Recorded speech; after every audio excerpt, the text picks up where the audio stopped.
Case. Hello বন্ধুরা, আজকের menu হচ্ছে ভাত, উচ্চ ভাজা,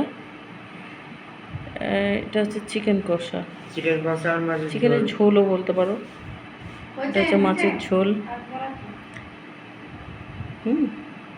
এবার আমরা খেতে বসে পড়ছি। আমরা 3 জন, মা, ছেলে আর আমি।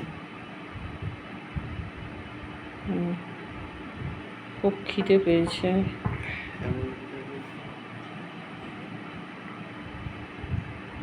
গুড নাইট বন্ধুরা, গুড ডে।